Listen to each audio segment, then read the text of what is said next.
somebody to put me toward the end so I could put on my resume that I was last comic standing. Sort of feeling that way, huh? Anyway, I was really nervous because being around so many humor writers and in honor of Irma, there was a lot of pressure, and I said to my husband, what if I get up there and they hate me? And he said, don't worry, they'll love you. Just sit back and think of them all as your friends. So I'm like, oh great, so they'll laugh and then go home and talk about me behind my back. And then I got really starstruck here, meeting all these famous writers, and this is honestly the truth. I saw Bruce Cameron, I grabbed his book, I paid for it, which was good because I was so starstruck. I gave him the book and I said, my son is a film student at NYU, could you just sign this and say I'm really funny? And he's a really good, and he said, you want me to sign this book for your son? And I said, yes. And then I just got back to the table and looked at it and so excited how he told my son that I'm hilarious, but the book was How to Remodel a Man.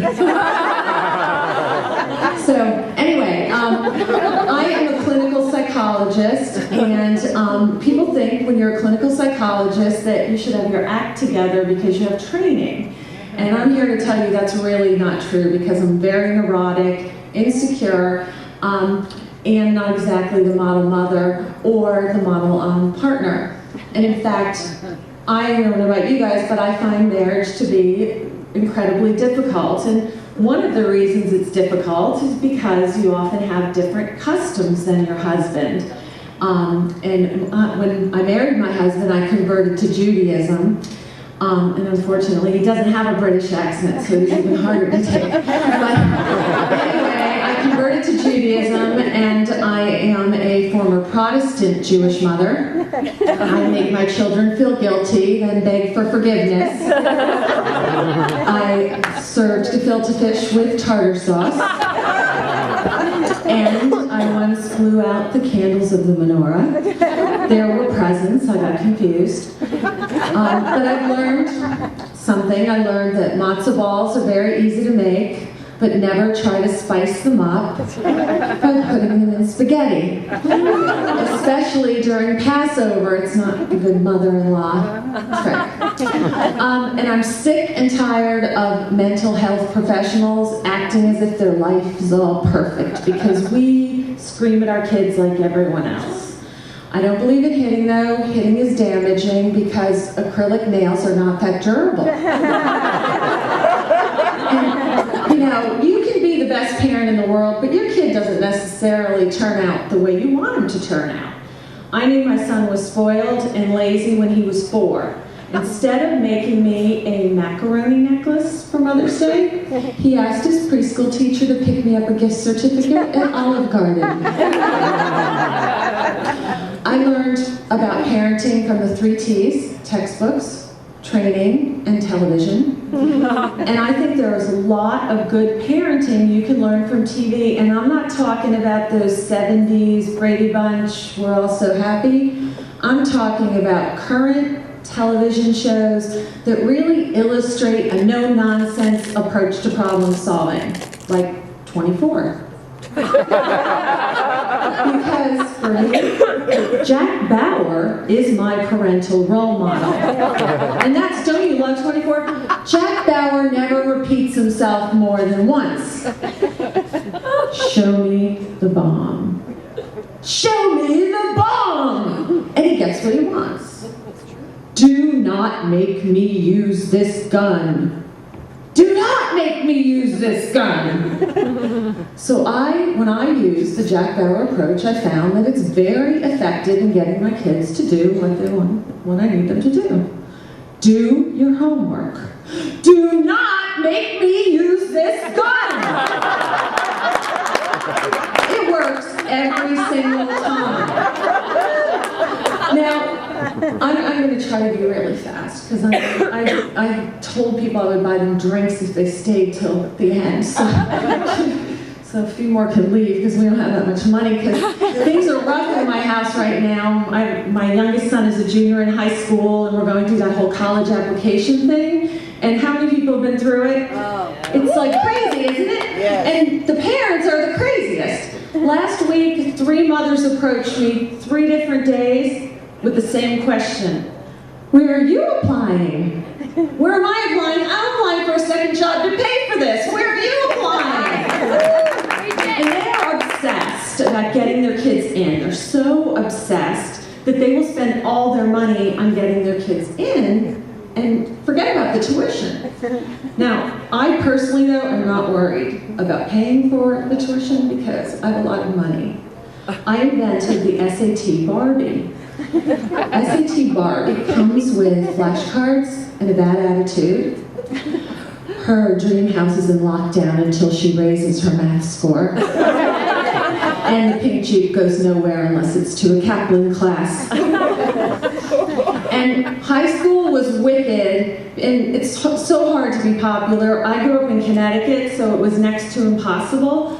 I was in the band. My dad was a local cop, and even though I had the highly coveted Dorothy Hamill haircut, it didn't really work. Now, there are some young people over there that don't even know what the Dorothy Hamill haircut. That was the precursor to the mullet. We don't see it anymore, except every now and then it pops up on a librarian. I like that one. My family didn't get it. Forget it. Anyway, so I didn't know the formula for popularity then, but I know it now because I'm older, wiser, I'm a clinical psychologist. The formula for popularity, write this down if you weren't, popular.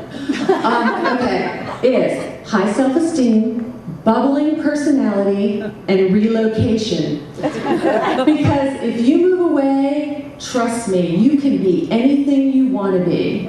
In Pittsburgh, I'm a former cheerleader, prom queen, and liar. And it's really funny because it's much better, I found out, to be a former cheerleader because cheerleaders have to be perky and coordinated.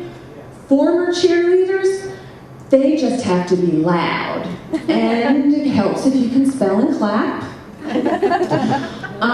And the other day, high school is rough, and the other day I was asked to do stand-up for my high school reunion. So I headlined for 200 former classmates. And my 17-year-old said, "You are insane because that's comedy suicide." And I said, "What do you mean?" He goes, "Well, you're going to be getting up in front of all of these people, and everyone knows when you go to a high school reunion, you revert back to your former superficial self." So, of course, I didn't listen to a thing my kids say. And I did stand up. And he said, "You're going to get up there, these people are going to judge you, you are going to panic and pass out." And he was wrong. I didn't pass out from panicking. I passed out from my Spanx bodysuit. And I got some advice for you. I wasn't trying to revert back to my former self. I was trying to revert back to my former size. And if reverting back to your former self involves shoving your entire body into a sausage casing, it's highly recommended that you bring an oxygen tank and a personal assistant if you plan to use the restroom. Okay, I have one more thing to say because I don't want to leave here with all of you thinking that I have totally wasted my PhD, because my mother already sort of thinks that. I am in the process of solving 3 of the biggest mysteries in our society today.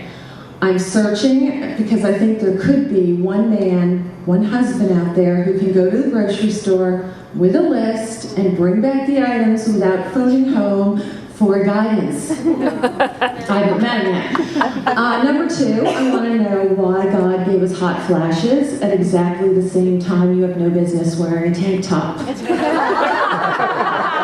And number 3, maybe your husband Simon could tell us, but why does American Idol ask the contestant who just got kicked off to sing the same song when America said stop? Good night. Nancy Mark, everybody, I hear you.